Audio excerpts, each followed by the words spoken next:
کیا مذاکرات ناکام ہو گئے؟ تحریر ڈاکٹر رشید احمد خان۔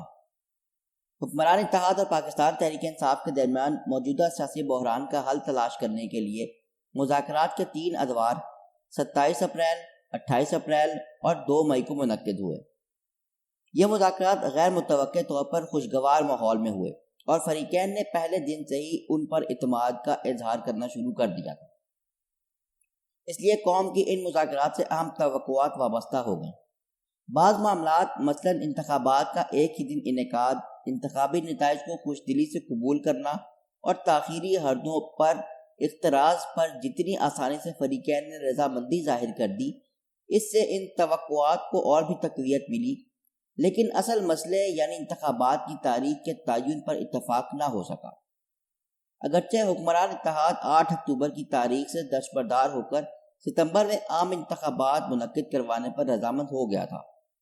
یاد رہے کہ سندھ اور بلوچستان کی اسمبلیوں اور قومی اسمبلی کی آئینی مدت 13 اگست کو ختم ہوتی ہے اور آئین کے مطابق ان کی تحلیل کے 60 روز بعد ان کے انتخابات کی تاریخ اکتوبر کے وسط میں آتی ہے۔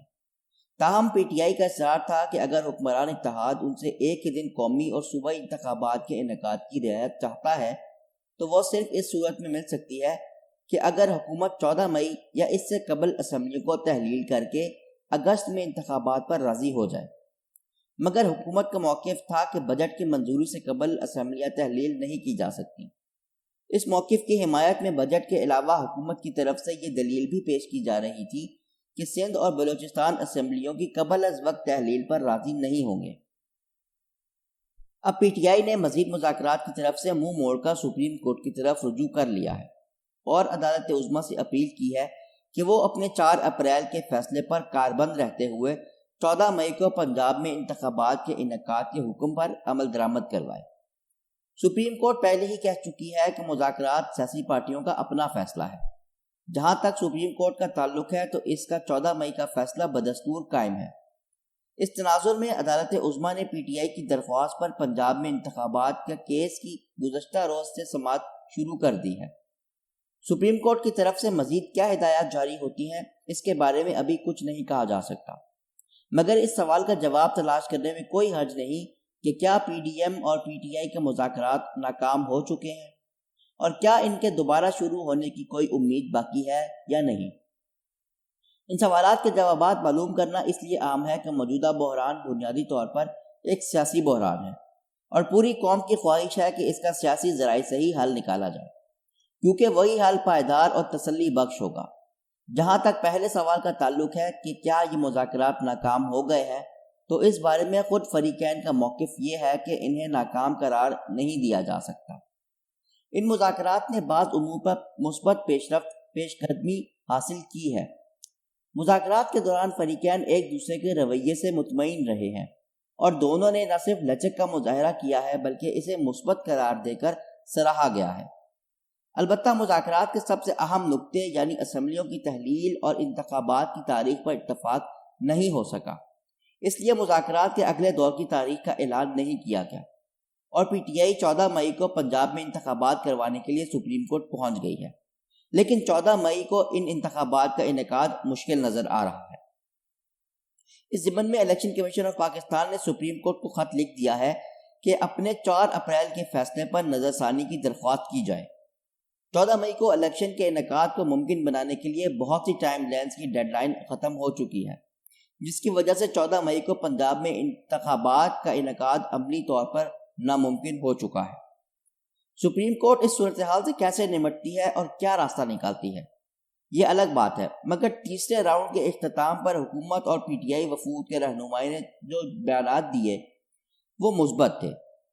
ان سے مایوسی یا نا امیدی نہیں جھلکتی تھی بلکہ امید کی کرن نظر آتی تھی۔ اگر یہ مذاکرات جاری رہیں تو فریقین میں انتخابات کی تاریخ پر بھی اتفاق رائے ہو سکتا ہے۔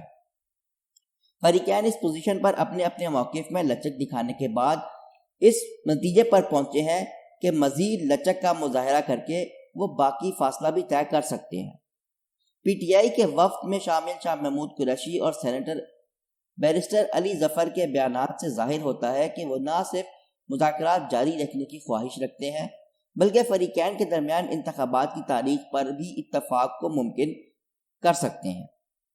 پھر پی ٹی آئی مذاکرات کا راستہ کیوں چھوڑ رہی ہے؟ اس کی وجہ کوئی ڈھکی چھپی نہیں۔ پی ٹی آئی کے چیئرمین عمران خان نے اپنی پارٹی کی مذاکراتی ٹیم کو حکم دیا تھا کہ اگر حکومت 14 مئی یا اس سے قبل اسمبلیاں تحلیل کر کے اگست میں انتخابات پر راضی نہیں ہوتی تو مذاکرات سے باہر آ جائیں۔ اس لیے مذاکراتی عمل جاری نہ رہ سکا، حالانکہ حکومت اسے جاری رکھنا چاہتی تھی۔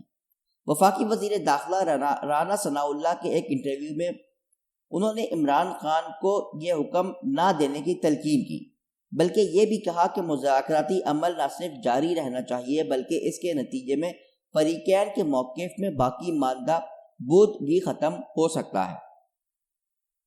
مگر پی ٹی آئی اور پی ڈی ایم دونوں میں سے ایک لابی ہے جو شروع سے ہی ان مذاکرات کی حامی نہیں تھی اور انہیں اپنے اشتعال انگیز بیانات سے سبوتاژ کرنے کی کوشش کر رہی ہے۔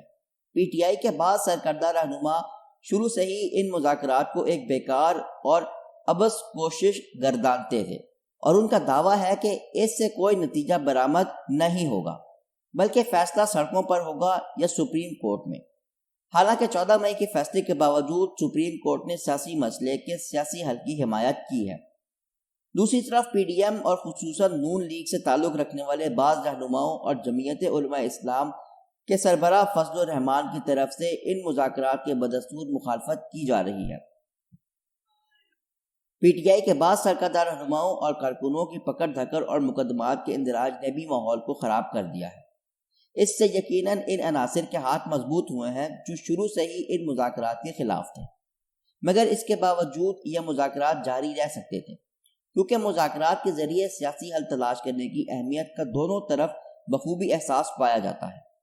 جولائی اور ستمبر میں کوئی زیادہ فرق نہیں، لیکن پی ٹی آئی کے چیئرمین جولائی سے آگے نہیں جانا چاہتے، حالانکہ وہ 14 مئی کو پنجاب کے انتخابات کی تاریخ سے دستبردار ہونے پر رضامند ہو چکے ہیں، مگر وہ سمجھتے ہیں کہ لوگوں کو سڑکوں پر لا کر حکومت پر اتنا پریشر ڈال سکتے ہیں کہ اسمبلیاں 14 مئی کو تحلیل کر دی جائیں اور جولائی میں انتخابات منعقد کروا دیے جائیں۔